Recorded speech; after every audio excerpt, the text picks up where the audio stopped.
ನಮಸ್ಕಾರ ಪ್ರಿಯ ಭಕ್ತರೆ, ಈ ಪವಿತ್ರ ವಿಷಯ ನಿಮಗೆ ಇಷ್ಟವಾಯಿತು ಅಂದ್ರೆ ಲೈಕ್ ಮಾಡಿ, ಶೇರ್ ಮಾಡಿ, ಸಬ್ಸ್ಕ್ರೈಬ್ ಮಾಡಿ ಮತ್ತು ನಿಮ್ಮ ಅನಿಸಿಕೆಗಳನ್ನು ಕಮೆಂಟ್ ಬಾಕ್ಸ್ನಲ್ಲಿ ತಪ್ಪದೇ ಹಂಚಿಕೊಳ್ಳಿ. ಈ ಬಾರಿಯ ಸೂರ್ಯಗ್ರಹಣವು ವಿಶೇಷವಾಗಿ 5 ರಾಶಿಯವರ ಮೇಲೆ ಹೆಚ್ಚು ಪ್ರಭಾವ ಬೀರುವ ಸೂಚನೆಗಳನ್ನು ತೋರಿಸುತ್ತಿದೆ.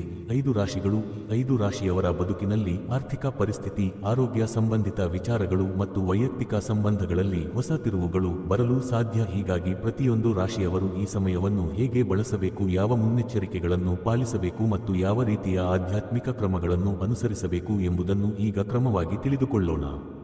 ಮೊದಲಿಗೆ ಮೇಷರಾಶಿಯವರು ಚುರುಕು, ಶಕ್ತಿಶಾಲಿ, ನಿರ್ಧಾರಾತ್ಮಕ ಸ್ವಭಾವದವರು. ತಮ್ಮ ಉತ್ಸಾಹದಿಂದ ಹೊಸ ಕಾರ್ಯಗಳನ್ನು ಪ್ರಾರಂಭಿಸುವ ಗುಣ ಹೊಂದಿದ್ದಾರೆ. ಈ ಗ್ರಹಣವು ಅವರ ದೈಹಿಕ ಶಕ್ತಿ ಮತ್ತು ಮನಸ್ಸಿನ ಶಾಂತಿಗೆ ತಾತ್ಕಾಲಿಕ ಸವಾಲು ತರಬಹುದು. ಕಳೆದ ಕೆಲವು ತಿಂಗಳುಗಳಿಂದ ನೀವು ಆರಂಭಿಸಿದ್ದ ಕಾರ್ಯಗಳು ತಾತ್ಕಾಲಿಕವಾಗಿ ನಿಲ್ಲುವ ಸಾಧ್ಯತೆ ಇದೆ. ದೇಹದಲ್ಲಿ ಆಲಸ್ಯ ಹೆಚ್ಚಾಗುವುದು, ತಲೆನೋವು, ಅಜೀರ್ಣ ಇಂತಹ ಸಣ್ಣ ಆರೋಗ್ಯ ಸಮಸ್ಯೆಗಳು ಕಂಡುಬರಬಹುದು. ಆದರೆ ಇದನ್ನು ಭಯಪಡಬೇಕಾಗಿಲ್ಲ, ಏಕೆಂದರೆ ಈ ಸಮಯವು ನಿಜಕ್ಕೂ ನಿಮ್ಮನ್ನು ನಿಲ್ಲಿಸಿ ಆತ್ಮಪರಿಶೀಲನೆ ಮಾಡಲು ಮತ್ತು ನಿಮ್ಮ ಮುಂದಿನ ದಾರಿಯನ್ನು ಸ್ಪಷ್ಟಪಡಿಸಲು ಸಹಕಾರಿಯಾಗುತ್ತದೆ. ಗ್ರಹಣದ ಅವಧಿಯಲ್ಲಿ ಹೂಡಿಕೆ ನಿರ್ಧಾರಗಳನ್ನು ತೆಗೆದುಕೊಳ್ಳಬೇಡಿ, ಏಕೆಂದರೆ ಮನಸ್ಸು ಅಸ್ಥಿರವಾಗಿರುತ್ತದೆ. ಹಳೆಯ ತಪ್ಪುಗಳನ್ನು ತಿದ್ದಿ ಹೊಸ ನಿರ್ಧಾರಗಳನ್ನು ತಾಳ್ಮೆಯಿಂದ ತೆಗೆದುಕೊಳ್ಳಲು ಈ ಸಮಯ. ತಮ್ಮ ದೈಹಿಕ ಶುದ್ಧತೆಯೊಂದಿಗೆ ಮನಸ್ಸನ್ನು ಶಾಂತಗೊಳಿಸಲು ಮಂತ್ರಜಪ, ಧ್ಯಾನ, ಉಪವಾಸ ಇವುಗಳನ್ನು ಪಾಲಿಸುವುದು ವಿಶೇಷ ಲಾಭ ತರುತ್ತದೆ. ಗ್ರಹಣದ ಮುನ್ನ ತಯಾರಿಸಿದ ಆಹಾರ ಸೇವಿಸದೆ ಶುದ್ಧ ಜಲ ಸೇವನೆ ಮಾತ್ರ ಮಾಡುವ ಉಪವಾಸ ದೇಹ ಮತ್ತು ಮನಸ್ಸನ್ನು ಶುದ್ಧಗೊಳಿಸುತ್ತದೆ. ಮೇಷರಾಶಿಯವರು ಈ ಅವಧಿಯಲ್ಲಿ ಹೊಸ ಯೋಜನೆಗಳ ಕುರಿತು ತ್ವರಿತ ನಿರ್ಧಾರಗಳನ್ನು ಕೈಗೊಳ್ಳದೆ ಗ್ರಹಣದ ನಂತರದ 15 ದಿನಗಳ ಕಾಲ ತಾಳ್ಮೆಯಿಂದ ಕಾದರೆ ಉತ್ತಮ ಫಲ ಸಿಗುತ್ತದೆ.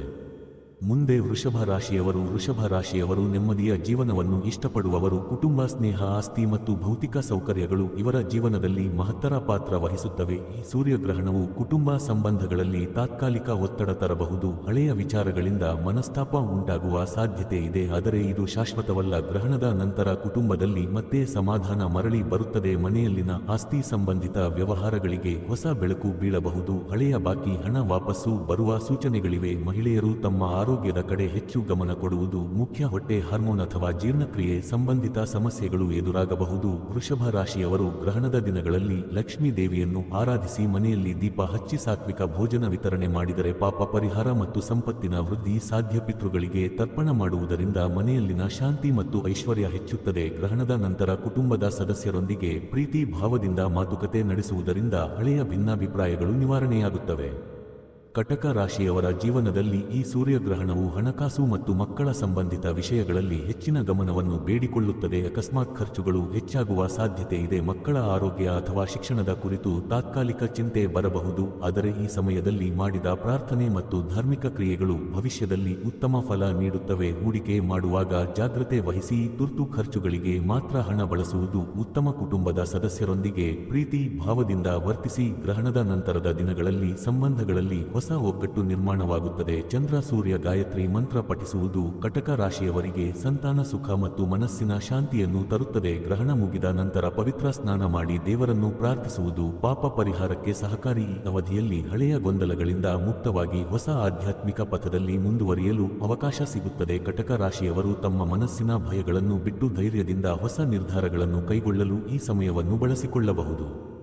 ಸಿಂಹ ರಾಶಿಯವರಿಗೆ ಈ ಸೂರ್ಯಗ್ರಹಣವು ಅತ್ಯಂತ ಮಹತ್ವದ್ದಾಗಿದೆ, ಏಕೆಂದರೆ ಸೂರ್ಯನೇ ಈ ರಾಶಿಯ ಅಧಿಪತಿ. ಸೂರ್ಯನ ಶಕ್ತಿ ತಾತ್ಕಾಲಿಕವಾಗಿ ಕುಗ್ಗುವ ಕಾರಣ ಆತ್ಮವಿಶ್ವಾಸದಲ್ಲಿ ಸ್ವಲ್ಪ ಕುಸಿತ ಕಂಡುಬರಬಹುದು. ಕೆಲಸದ ಸ್ಥಳದಲ್ಲಿ ಹಿರಿಯರೊಂದಿಗೆ ಚರ್ಚೆಗಳು, ಹೊಸ ಜವಾಬ್ದಾರಿಗಳು ಹಾಗೂ ನಿರೀಕ್ಷೆಗೂ ಮೀರಿ ಕೆಲಸದ ಒತ್ತಡ ಎದುರಾಗಬಹುದು. ಆದರೆ ಈ ಸಮಯದಲ್ಲಿ ಮಾಡಿದ ಆತ್ಮಪರಿಶೀಲನೆ ನಿಮ್ಮನ್ನು ಇನ್ನಷ್ಟು ಶಕ್ತಿಶಾಲಿಯಾಗಿಸುತ್ತದೆ. ಭವಿಷ್ಯದ ಯೋಜನೆಗಳನ್ನು ಹೊಸದಾಗಿ ರೂಪಿಸಲು ಇದು ಸೂಕ್ತ ಸಮಯ. ಹೊಸ ಹುದ್ದೆಗೆ ಅವಕಾಶ ಬರುತ್ತದೆ, ಆದರೆ ತ್ವರಿತ ನಿರ್ಧಾರ ಬೇಡ. ಕಣ್ಣು, ಹೃದಯ, ರಕ್ತದ ಒತ್ತಡ ಸಂಬಂಧಿತ ಸಮಸ್ಯೆಗಳಿಗೆ ಎಚ್ಚರಿಕೆ ವಹಿಸಬೇಕು. ಪ್ರತಿದಿನ ಬೆಳಿಗ್ಗೆ ಸೂರ್ಯನಿಗೆ ಅರ್ಘ್ಯ ನೀಡಿ ಗಾಯತ್ರಿ ಮಂತ್ರ ಪಠಿಸಿದರೆ ಆತ್ಮವಿಶ್ವಾಸದ ವೃದ್ಧಿ ಹಾಗೂ ದೈಹಿಕ ಶಕ್ತಿ ಹೆಚ್ಚುತ್ತದೆ. ಗ್ರಹಣದ ನಂತರ ನಿಮ್ಮ ವ್ಯಕ್ತಿತ್ವದಲ್ಲಿ ಹೊಸ ಬೆಳಕು ಕಾಣಬಹುದು. ಹೊಸ ಆತ್ಮವಿಶ್ವಾಸದೊಂದಿಗೆ ನೀವು ಮುಂದಿನ ಹಂತಗಳಿಗೆ ಮುನ್ನಡೆದು ಹೋಗಬಹುದು. ಸಿಂಹ ರಾಶಿಯವರು ಈ ಸಮಯವನ್ನು ತಮ್ಮ ಆಂತರಿಕ ಶಕ್ತಿ ವೃದ್ಧಿಸಲು ಒಂದು ಅವಕಾಶವಾಗಿ ಪರಿಗಣಿಸಬೇಕು.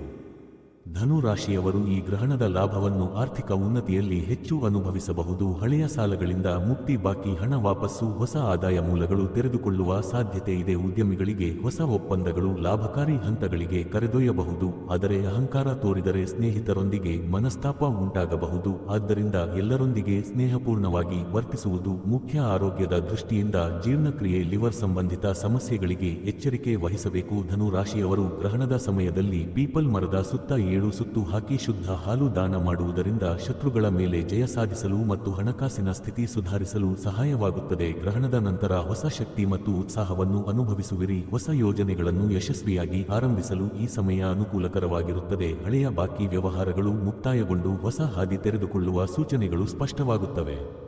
ಈ 5 ರಾಶಿಯವರಿಗಾಗಿ ಸೂರ್ಯಗ್ರಹಣದ ದಿನ ಹಾಗೂ ನಂತರದ ದಿನಗಳಲ್ಲಿ ಪಾಲಿಸಬೇಕಾದ ಕೆಲವು ಸಾಮಾನ್ಯ ಸಲಹೆಗಳು ಬಹಳ ಮುಖ್ಯ. ಗ್ರಹಣದ ಅವಧಿಯಲ್ಲಿ ಉಪವಾಸ ಮಾಡುವುದು ಅತ್ಯಂತ ಫಲಪ್ರದ. ಇದು ದೇಹವನ್ನು ಶುದ್ಧಗೊಳಿಸುವುದಲ್ಲದೆ ಮನಸ್ಸಿಗೆ ಸಹ ಶಾಂತಿಯನ್ನು ತರುತ್ತದೆ. ಮಂತ್ರ ಜಪ ಅತ್ಯಂತ ಮುಖ್ಯ. ಗಾಯತ್ರಿ ಮಂತ್ರ, ಓಂ ನಮಃ ಶಿವಾಯ, ಓಂ ನಮೋ ಭಗವತೆ ವಾಸುದೇವಾಯ ಇಂತಹ ಪವಿತ್ರ ಮಂತ್ರಗಳನ್ನು ಮನಸಾರೆ ಪಠಿಸುವುದು ಗ್ರಹಣದ ನಕಾರಾತ್ಮಕ ಶಕ್ತಿಯನ್ನು ದೂರ ಮಾಡುತ್ತದೆ. ದಾನ ಪೂಜೆಗಳಿಗೂ ವಿಶೇಷ ಮಹತ್ವ ಇದೆ. ಎಳ್ಳು, ಹಾಲು, ಹಣ್ಣು ಹೀಗೆ ಶುದ್ಧ ವಸ್ತುಗಳನ್ನು ದಾನ ಮಾಡುವುದರಿಂದ ಪಾಪ ಪರಿಹಾರವಾಗುತ್ತದೆ. ಗ್ರಹಣದ ಮುನ್ನ ತಯಾರಿಸಿದ ಆಹಾರ ಸೇವನೆ ತಪ್ಪಿಸಿ. ಗ್ರಹಣ ಮುಗಿದ ನಂತರ ಪವಿತ್ರ ಸ್ನಾನ ಮಾಡಿ ದೇವರನ್ನು ಪ್ರಾರ್ಥಿಸಿ ಹೊಸ ದಿನವನ್ನು ಶುಭ ಕಾರ್ಯಗಳಿಂದ ಪ್ರಾರಂಭಿಸುವುದು ಅತ್ಯುತ್ತಮ. ಪ್ರಿಯ ಶ್ರೋತಾಮಿತ್ರರೇ, 2025ರ ಈ ಸೂರ್ಯಗ್ರಹಣವು ನಮ್ಮ ಬದುಕಿನಲ್ಲಿ ಸವಾಲುಗಳ ಜೊತೆಗೆ ಹೊಸ ಅವಕಾಶಗಳನ್ನು ತರುತ್ತದೆ. ಇದು ನಮ್ಮ ಅಂತರಂಗವನ್ನು ಪರಿಶೀಲಿಸಲು, ಹಳೆಯ ದೋಷಗಳನ್ನು ತಿದ್ದಲು, ಹೊಸ ಶಕ್ತಿ ಪಡೆಯಲು ದೇವರಿಂದ ಬಂದ ಒಂದು ಪವಿತ್ರ ಸಮಯ. ನಾವು ಭಯಪಡಬೇಕಾಗಿಲ್ಲ, ಬದಲಿಗೆ ಸಜ್ಜನ ಮಾರ್ಗದಲ್ಲಿ ನಡೆಯಲು ಇದನ್ನು ಒಂದು ಅವಕಾಶವಾಗಿ ಬಳಸಬೇಕು. ಮೇಲಿನಂತೆ ಪ್ರತಿ ರಾಶಿಯವರು ತಮ್ಮ ತಮ್ಮ ಪರಿಹಾರ ಕ್ರಮಗಳನ್ನು ಪಾಲಿಸಿ ಸಾತ್ವಿಕ ಜೀವನ ನಡೆಸಿದರೆ ಈ ಗ್ರಹಣವು ಹೊಸ ಬೆಳಕು, ಹೊಸ ಸಮೃದ್ಧಿ ಮತ್ತು ಹೊಸ ಸಂತೋಷವನ್ನು ತಂದುಕೊಡುತ್ತದೆ. ಎಲ್ಲರಿಗೂ ಶುಭವಾಗಲಿ.